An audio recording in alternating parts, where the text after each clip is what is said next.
बिरहन क्यों उलझी झंझट में, तेरे पिया है तेरे घट में। बिरहन क्यों उलझी झंझट में, तेरे पिया है तेरे घट में। कह के दास कबीर देख ले, कह के दास कबीर देख ले, घूंघट के पट खोल तूने हीरा गवाया पगले माटी के हीरा गवाया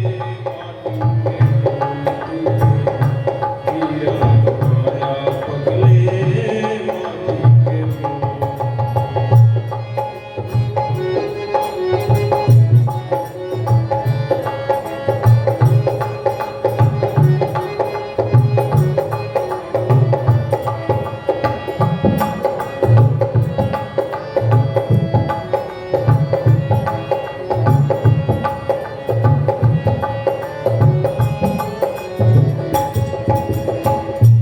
और किसी ने बड़ा सुंदर कहा है कि इन आंखों से जो हम देखते हैं वो मिथ्या है, और इन आंखों से परे जो है वास्तव में वही सच्चाई है।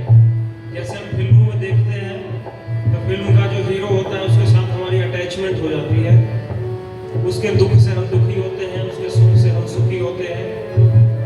लेकिन वो फिल्म जिस प्रकार से मिथ्या है उसी प्रकार से इस संसार में हम आए हैं, ये भी एक प्रकार से मिथ्या है। और लक्ष्मण जी ने रामायण में कहा था निषाद राज से, जब ये लोग जंगल में जा रहे थे तो निषाद राज से मुलाकात हुई, वहां पर रुके तो निषाद राज माया में बहुत झगड़े हुए थे। भगवान से कहने लगे भगवान अब 14 बरस तक यहीं रुक जाइए, आगे तो बहुत प्रकार के कष्ट हैं, बहुत पीड़ा है, जंगल में कैसे चलेंगे आप लोग। तो लक्ष्मण जी ने कहा मित्र, ये राजपाट कुछ भी नहीं होता, कभी कोई राजा है तो कभी कोई भिखारी है। इस संसार को जो स्वप्न की भांति समझता है वही इस संसार में सुखी रह सकता है, और जो इसको अपना समझेगा, जितना हम इससे को अपना समझेंगे उतना हमें दुख होगा। और सच्चाई बात तो ये है कि जो व्यक्ति जितना ज्यादा अपना समझता है अंतिम समय में उसको उतना ज्यादा दुख होता है। मैंने एक एग्जाम्पल भी देखा हुआ है, मैं गांव में गया था और उनके बारे में सुना कि वो अपने परिवार से और पैसे से बहुत ज़्यादा जकड़े हुए थे।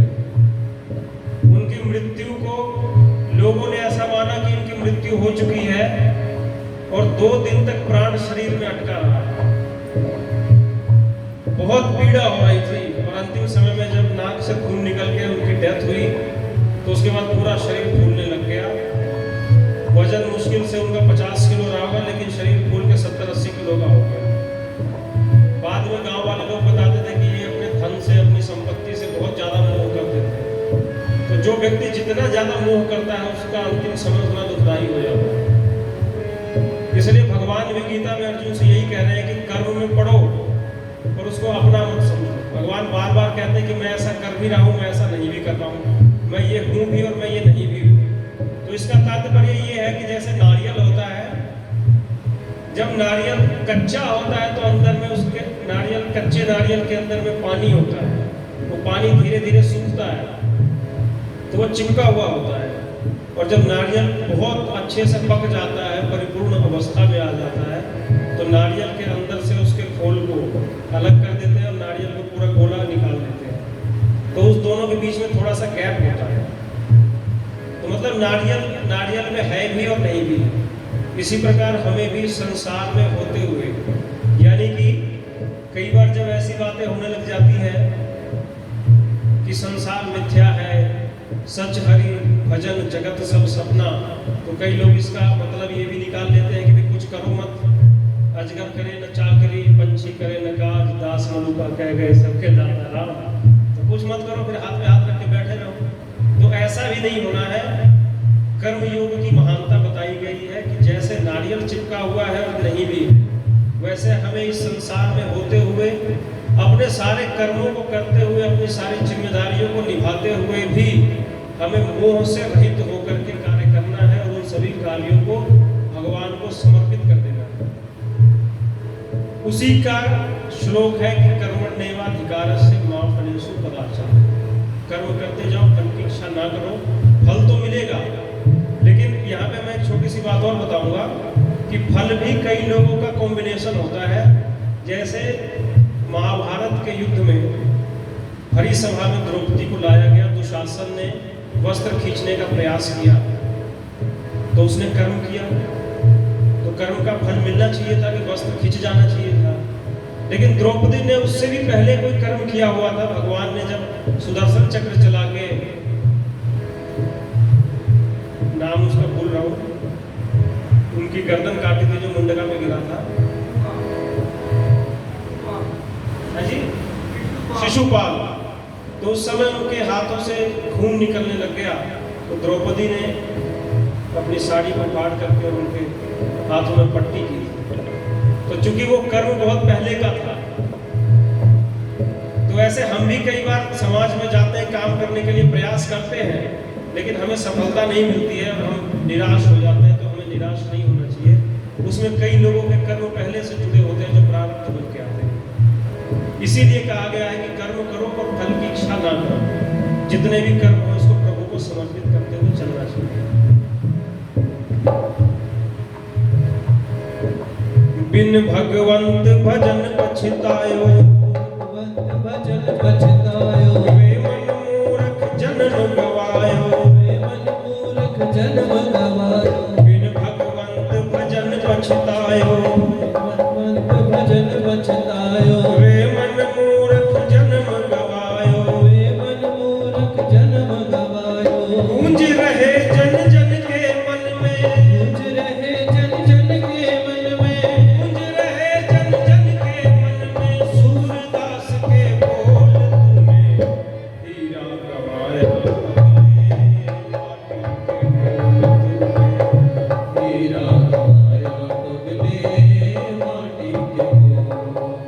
कितना खोया कितना पाया, कितना खोया कितना पाया, कितना खोया कितना पाया, कि तोड़ सके तो तोल तूने हीरा गवाया।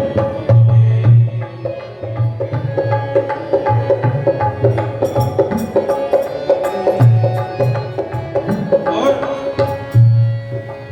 पीकर प्रेम सुधारस प्याली, पीकर प्रेम सुधारस प्याली, बोले उठी मीरा मत वाली, बोल उठी मीरा मत वाली। पीकर प्रेम सुधारस प्याली, पीकर प्रेम सुधारस प्याली, बोले उठी मीरा मत वाली, बोल उठी मीरा मत वाली। राम रतन धन पायो सद्गुरु, राम रतन धन पायो सद्गुरु, निधि वस्तु अनमोल तूने हीरा गवाया, हीरा गवाया। पगले माटी के बोल।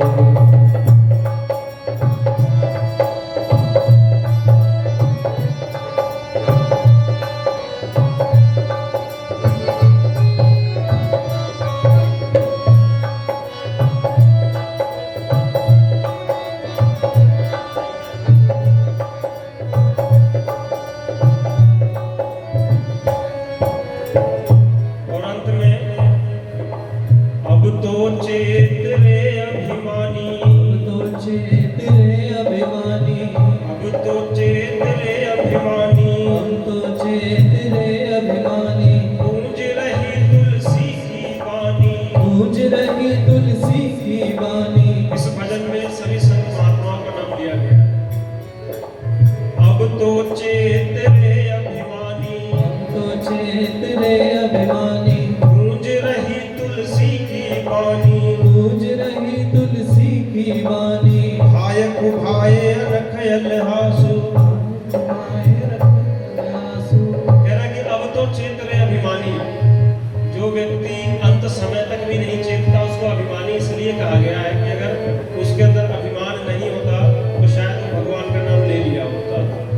अब तो चेत रे अभिमानी, अब तो चेत रे अभिमानी, गूंज रही तुलसी की वाणी, गूंज रही तुलसी की वाणी। भाय कुभाय अनख आलस, भाय कुभाय अनख आलस।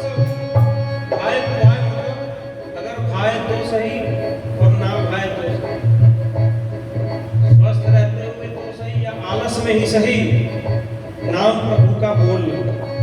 भाए कुभाए लखयाल सहु, भाए कुभाए लखयाल सहु, नाम प्रभु का बोल तूने हीरा पाया पगले, हीरा पाया पगले माटी के गोल।